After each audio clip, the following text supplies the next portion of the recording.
गुरुदेव शरणम गुरुदेव नमामि। नमस्कार, आपका हमारे वास्तुशास्त्र चैनल पर स्वागत है।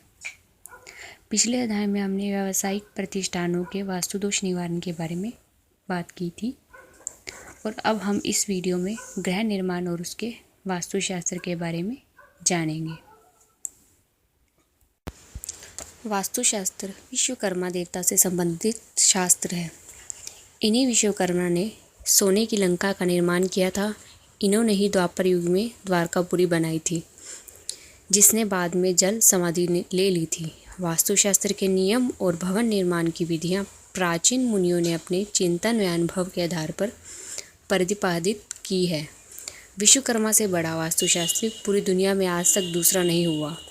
प्राचीन ग्रंथ विश्वकर्मा प्रकाश में भवन का निर्माण वास्तु सिद्धांतानुसार किस प्रकार किया जाए, ये हम हमारे YouTube चैनल पर चित्र द्वारा दर्शा रहे हैं। पुराने समय में सामाजिक अवस्थाओं के अनुसार चित्रानुसार भवन निर्माण होते थे, किंतु अब सामाजिक और रहन सहन की आवश्यकताओं में बदलाव आया है। जैसे पहले तलवार, ढाल, भाले आदि शास्त्र आवश्यक होते थे, तो वास्तु अनुसार एक निश्चित स्थान पर शास्त्रागार अवश्य बनाया जाता था, किंतु आधुनिक युग में इसकी जगह मशीनों ने ले ली है। पहले हाथ से पीट कर कपड़े धोया जाते थे, अब वॉशिंग मशीनों में द्वारा धोए जाते हैं, सुखाए जाते हैं। वास्तु अनुसार इन मशीनों को रखने का स्थान भी निश्चित किया जाता है। पहले प्रत्येक घर में गाय भैंसे पालने का रिवाज था, किंतु आज ऊंची ऊंची बिल्डिंग के कारण पशुपालन संभव नहीं है। मकानों के स्थान भी फ्लैटों ने ले लिए हैं। यदि भूखंड बहुत बड़ा हो तो वास्तु अनुकूल भवन का नक्शा हम इस प्रकार से बना सकते हैं। आजकल की जगह की कमी और भूखंडों की बढ़ती हुई कीमतों के कारण प्राय छोटे भूखंड आम व्यक्ति को उपलब्ध होते हैं। छोटे भूखंडों के कारण वास्तु सिद्धांतानुसार भवन के नक्शे की संशोधित कर नवीन प्रारूप द्वारा हम इस दर्शाए जा रहे चित्र द्वारा बना सकते हैं। अपने मकान में प्रत्येक व्यक्ति कुछ ही हेर फेर करने के लिए आज़ाद होता है, किंतु किराए के मकान में बिना मकान मालिक की स्वीकृति के कोई तोड़फोड़ अथवा संशोधन नहीं कर सकता। इस स्थिति में भी देखा गया है कि वास्तु नियमों के अनुकूल बने घर में किराएदार सुखी और संपन्न रहते हैं। वास्तु सिद्धांतानुसार किराएदार बिना तोड़फोड़ के भी मकान का वह भाग जो उसने किराए पर ले रखा है अपने लिए उत्तम बना सकते हैं। अब हम बात करेंगे अध्ययन कक्ष के बारे में।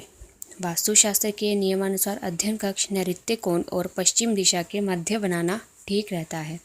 ईशान कोण में पूर्व दिशा में पूजा ग्रह के साथ अध्ययन कक्ष बनाना सर्वोत्तम है। उदाहरण के लिए हम चित्र के द्वारा आपको यह दर्शा रहे हैं और यह गोल निशान उपयुक्त स्थान के लिए दिखाया जा रहा है। अब बात करेंगे भंडार गृह की। जब बड़े बड़े भवन बनाए जाते थे तो उसमें अन्न का संग्रह करने के लिए कक्ष अलग बनाए जाते थे, किंतु स्थानाभाव के कारण अब यह संभव नहीं हो पाता। इस कमी की पूर्ति के लिए खाद्यान्न रसोई गृह में ईशान और आग्नेय कोण के मध्य पूर्वी दीवार के सहारे रखना चाहिए। यदि स्थान की सुविधा हो तो भवन के ईशान और आग्नेय कोण के मध्य पूर्वी भाग में भंडार गृह का निर्माण कराना अच्छा होता है। अब बात करेंगे डाइनिंग रूम के बारे में। पुराने ज़माने में भोजन रसोई घर में भूमि पर बैठकर किया जाता था, किंतु अब ज़माना बदल चुका है। आज डाइनिंग टेबल पर बैठकर भोजन करने का रिवाज है। बड़े भवनों में डाइनिंग रूम अलग से होता है, किंतु छोटे मकानों में ड्राइंग रूम के ही एक भाग में डाइनिंग टेबल रख दी जाती है। अतः डाइनिंग टेबल ड्राइंग रूम के दक्षिण पूर्व में रखनी चाहिए और इस चित्र में भी गोल निशान के द्वारा उपयुक्त स्थान को दर्शाया जा रहा है। अब हम बात करेंगे ब्रह्म स्थान की। घर का आंगन ही ब्रह्म स्थान कहलाता है। यह स्थान सदा खुला रहना चाहिए। घर के प्रारूप के अनुसार आंगन घर के ठीक बीचों बीच होना चाहिए। यदि स्थानाभाव के कारण यह संभव न हो तो घर में थोड़ा सा क्षेत्र इस प्रकार उत्तर या पूर्व में खुला रखें, जिससे सूर्य का प्रकाश घर में प्रवेश कर सके। ऐसा करने से घर में रहने वालों का स्वास्थ्य अच्छा रहता है तथा वे प्रसन्नचित्त रहते हैं। आंगन मध्य में ऊंचा और चारों ओर से नीचा शुभ होता है। अब हम बात करेंगे लोकस के बारे में। रुपया, पैसा, जेवरात, चेकबुक आदि महत्वपूर्ण कागजात रखने के लिए लोकस घर के अंदर उत्तर दिशा में बनाना शुभ फलदायक है। और इसमें हमारे जो यूट्यूब चैनल पर इसके चित्र दिखाए जा रहे हैं उसको उत्तम स्थान को स्पष्ट किया जा रहा है। लाइब्रेरी के बारे में बात करेंगे अब। पुस्तकें सदैव नैऋत्य कोण में रखनी चाहिए। यदि घर में ऐसा स्थान सहज ही सुलभ न हो तो फिर दक्षिण या पश्चिम दिशा में भी रखी जानी चाहिए। अब हम बात करेंगे विद्युत व्यवस्था की। विद्युत व्यवस्था के लिए बिजली का मेन स्विच बोर्ड दक्षिण भाग में लगवाना चाहिए, लेकिन प्रत्येक कक्ष में प्रवेश करते समय दाएं हाथ की ओर लाइट जलाने का स्विच बोर्ड होना चाहिए। यह बोर्ड बीच में या बाईं ओर लगाना शुभ कारक नहीं है। यदि सूर्य की किरणें और वायु का प्रवेश न हो तो वह घर शुभ फलकारक नहीं होगा। अतः जहाँ तक संभव हो घर के प्रत्येक कक्ष का निर्माण इस प्रकार कराया जाए जिससे नियमित रूप से सूर्य का प्रकाश उनमें प्रवेश कर सके, साथ ही वायु के आवागमन का प्रवाह बना रह सके। विद्युत व्यवस्था के उचित स्थान इस तरह गोल निशान द्वारा स्पष्ट किए जा रहे हैं। अब हम बात करेंगे पूजा गृह के बारे में। पूजा करने का कमरा कभी बेडरूम में नहीं बनाना चाहिए। यदि स्थानाभाव के कारण पूजा गृह बेडरूम में बना है तो उसके चारों ओर से ढाँप कर रखना चाहिए, अर्थात पर्दे पड़े होने चाहिए। पूजा गृह के निकट अथवा ईशान कोण में झाड़ू और कूड़ेदान आदि नहीं रखना चाहिए।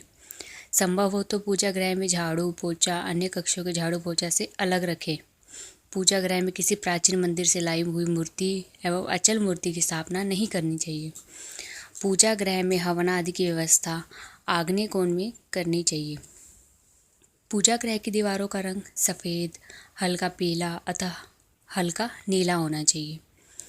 पूजा गृह में ब्रह्मा, विष्णु, महेश, इंद्र, सूर्य और कार्तिकेय का मुख पूर्व दिशा अथवा पश्चिम की ओर होना चाहिए।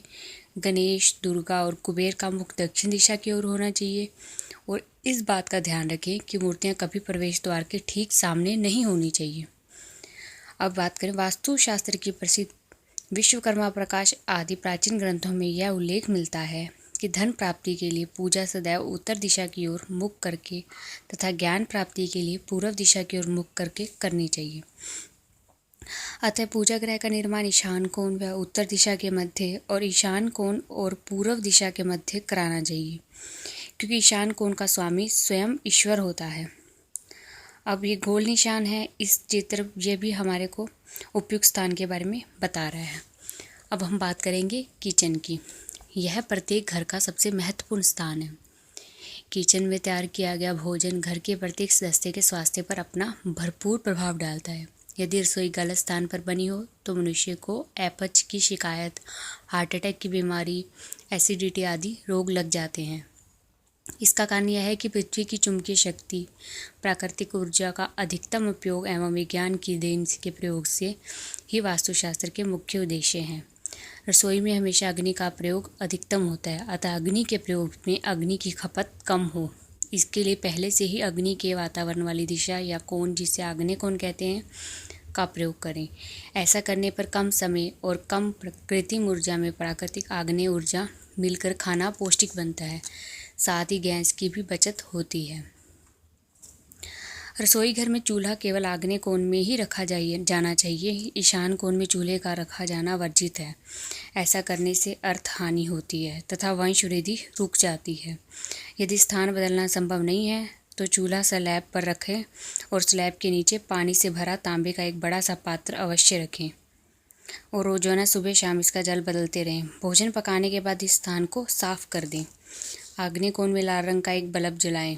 यदि चूल्हा फर्श पर रखा है तो जल पात्र चूल्हे के पास रखें। उत्तर दिशा में चूल्हा रखा जाना वर्जित है। ऐसा करने से अर्थहानि होती है। अन्न आदि के डिब्बे उत्तर पश्चिम अर्थात वायव्य कोण में रखने जाने चाहिए।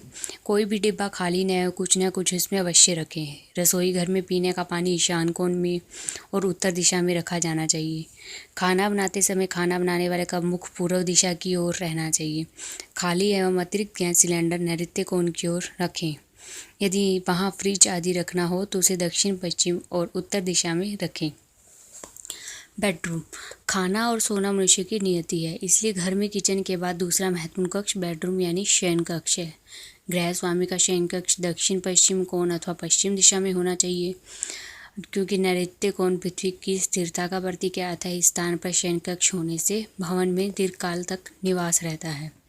यदि शयन कक्ष में पूजा घर हो तो वह शयन कक्ष के ईशान कोण की तरफ होना चाहिए, ताकि पलंग पर सोते समय पैर पूजा घर की ओर न रहें। अब हम वास्तु दोषों के निवारण के बारे में बात करेंगे।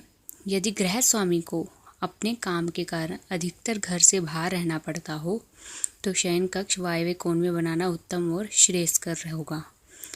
शयन कक्ष में गृह स्वामी का पलंग इस प्रकार हो कि उस पर सोने से पहले सिर पश्चिम अथवा दक्षिण की दिशा की ओर रहे। ऐसा होने से प्रातः उठने पर मुख पूर्व अथवा उत्तर दिशा की ओर होगा।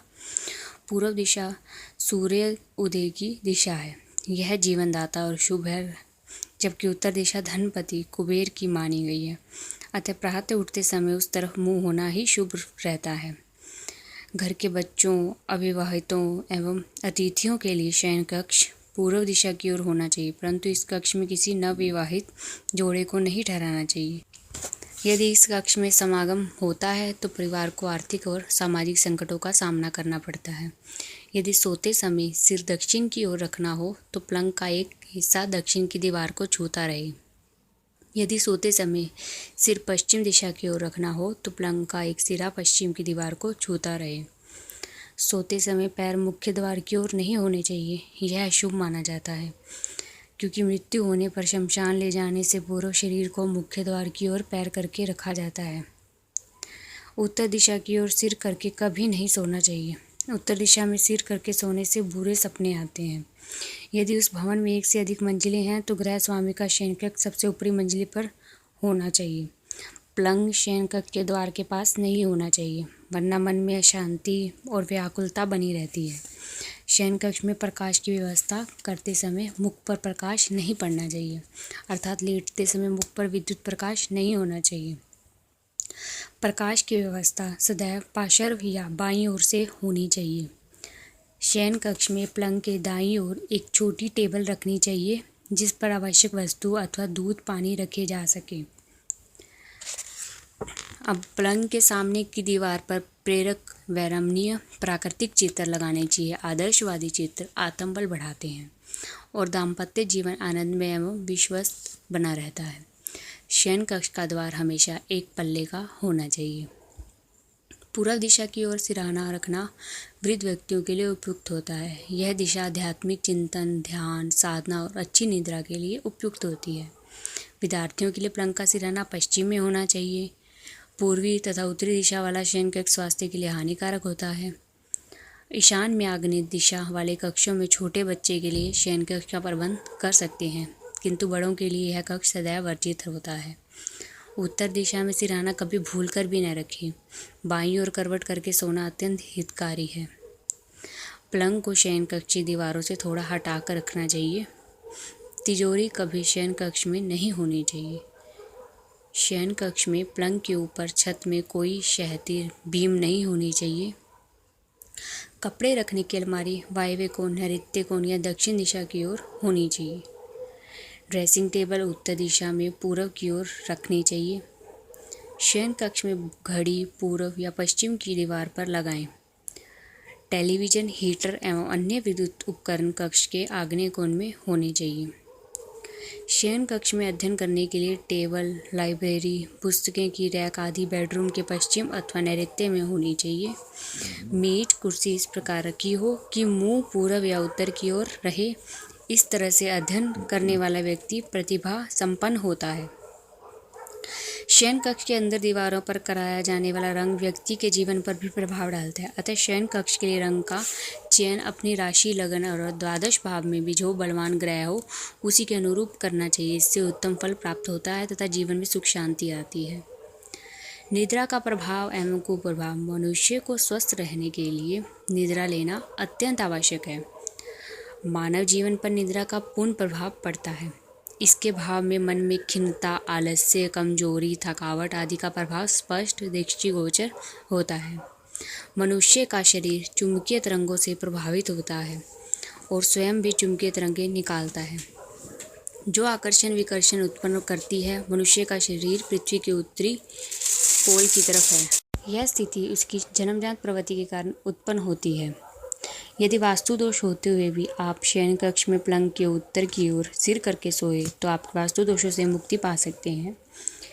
यदि परिवार के सभी लोग स्वस्थ हों तो इससे परिवार में सुख, शांति और धन का आगमन बना रहता है। अतः वास्तुकला के अनुरूप बना घर और उसमें वास्तुकला के अनुसार बना शयन कक्ष सोने में सुहागा होता है। एग्जाम्पल के लिए, जिस प्रकार एक स्वस्थ शरीर में स्वस्थ आत्मा का वास होता है, उसी प्रकार वास्तुशास्त्र के नियमानुसार बने शयन कक्ष में सुख की नींद का वास होता है। रात में सुख की नींद सोने वाला व्यक्ति सुबह तरोताजा होता है। व्यक्ति को नींद न आने के कारण अधिकांश रोग उत्पन्न हो जाते हैं, जिससे उसकी दिनचर्या पर भी प्रभाव पड़ता है। लोगों को यह धारणा है कि जागृत अवस्था में किए गए आचार व्यवहार से व्यक्ति के व्यक्तित्व की पहचान होती है, किंतु बहुत सी बातें आपकी शयन मुद्राओं द्वारा अर्थात आपके सोने के तरीके से पहचानी जा सकती है। हम यहाँ आपके सोने के तरीके से आपके स्वभाव या आपकी आदतों को प्रस्तुत कर सकते हैं। यदि कोई व्यक्ति अपने शयन कक्ष में अपने हाथ पैरों को सिकोड़ कर पैरों को पेट से मिलाकर सोता है तो वह भीरू अर्थात कायर प्रवृत्ति का होता है। वास्तुशास्त्र के अनुसार यह एक दोष माना गया है, जिसके परिणाम स्वरूप व्यक्ति जीवन में संघर्ष करने से कतराता है। अकेले रहने में उसे भय मालूम होता है। ऐसे व्यक्ति अकेले यात्रा भी नहीं कर सकते, न ही इन्हें अंधेरे में नींद आती है। इनमें अविश्वास की भावना बनी रहती है। ये शारीरिक रूप से निर्बल और अस्वस्थ होते हैं। ऐसे लोग सही निर्णय नहीं ले सकते तथा हीन भावना से ग्रस्त रहते हैं। शयन कक्ष में पैर पेट से मिलाकर सोने वाली महिलाएं रात में सोते समय भयानक स्वप्न देखती है। कई बार डर कर चीख भी पड़ती है। ऐसी स्थिति वास्तु के दोषपूर्ण शयन कक्ष के कारण उत्पन्न होती है और इस अवस्था में वे महिलाएं काफ़ी समय पर सामान्य स्थिति में आती है और उनके शयन कक्ष के अंदर का नक्शा बदल देने के बाद वह आत्मनिर्भर भी होती दिखाई देती है। शयन कक्ष में पलंग पर पीठ के बल सोने वाले पुरुष बहिर्मुखी प्रवृत्ति के होते हैं। ऐसे व्यक्ति लज्जा और संकोच में कोसों दूर, स्वार्थी प्रवृत्ति के और अपनी बात को स्पष्ट करने वाले होते हैं। ये प्राय लापरवाह होते हैं। इनमें अपनी पत्नी के प्रति प्रेम का भाव पाया जाता है। ऐसे व्यक्ति शरीर से सुदृढ़ होते हैं और औसत से कम बुद्धि के, भावुकता विहीन और असंवेदनशील होते हैं। पीठ के बल सोने वाली महिलाएं अधिकांश स्वार्थी प्रवृत्ति की होती है। उनमें कुछ हृदय रोग से भी ग्रस्त पाई जाती है। महिलाओं में ज़्यादातर बाई करवट तथा पुरुषों में दाई करवट से सोने की आदत पाई जाती है। जो महिलाएं दाई करवट सोती है वह स्वभाव से कर्कश होती है, जिससे उसके पति को कष्ट होता है। इसके साथ ही उनमें पुरुष जैसे गुण पाए जाते हैं। बाई करवट सोने वाली स्त्रियां सरल स्वभाव वाली, पारिवारिक एवं मातृत्व गुणों से भरपूर होती है, लेकिन इनमें दाम्पत्य जीवन अधिक सुखद नहीं होता। इसके विपरीत जो पुरुष बाई करवट सोते हैं उनमें नारी की भांति भावुकता, उदारता और समर्पण भाव पाया जाता है। दाई करवट सोने वाला पुरुष अपने जीवन साथी को हर प्रकार से संतुष्ट रखने की क्षमता रखता है। कुछ लोग तकिए को बाहों में समेटकर या बगल में तकिया रखकर उस पर हाथ रखकर सोते हैं। ऐसे लोगों को आत्मबल का नितांत अभाव और अशिक्षा की भावना होती है। ऐसी दशा में उन्हें अपने सबसे ज़्यादा समीप तकिया ही लगता है, जिससे वह सहारा ले सकते हैं। ऐसे व्यक्ति बिना साथी के एकदम भी नहीं चल सकते। कुछ लोग सोते समय सिर से पांव तक अपने आप को किसी चादर से पूरी ढक लेते हैं। ऐसे व्यक्ति अत्यंत संकोची प्रवृत्ति के होते हैं, वे स्वयं को असुरक्षित समझते हैं। ऐसी शयन प्रवृत्ति की महिलाओं के शरीर पर वस्त्रों की संख्या भी आवश्यकता से कुछ अधिक होती है। ये महिलाएं किसी न किसी पूर्वाग्रह से ग्रस्त होती है। इन्हें अंधेरा अधिक प्रिय होता है, केवल अंधेरे में ही नींद आती है। इसके विपरीत कुछ महिलाएं व पुरुष बहुत कम वस्त्र पहनकर सोना पसंद करती हैं। ऐसे लोग स्वभाव से रसिक, कल्पनाशील और भावुक होते हैं। शारीरिक दृष्टि से स्वस्थ और सौंदर्य बोध की अधिकता के कारण बहिर्मुखी प्रवृत्ति के भी होते हैं। ये लोग निडर प्रवृत्ति के होते हैं। अब इसी के साथ हमारा यह अध्याय यहीं पर समाप्त होता है। हम अगले अध्याय में हमारे उसके और इंटरेस्टिंग बातों के बारे में जानेंगे। हमारे ड्राइंग रूम कहाँ होना चाहिए, वृक्षों के लाभ आदि के बारे में जानेंगे। अगर आपको हमारा यह वीडियो पसंद आया तो इसे लाइक कीजिए और सब्सक्राइब कीजिए। नमस्कार।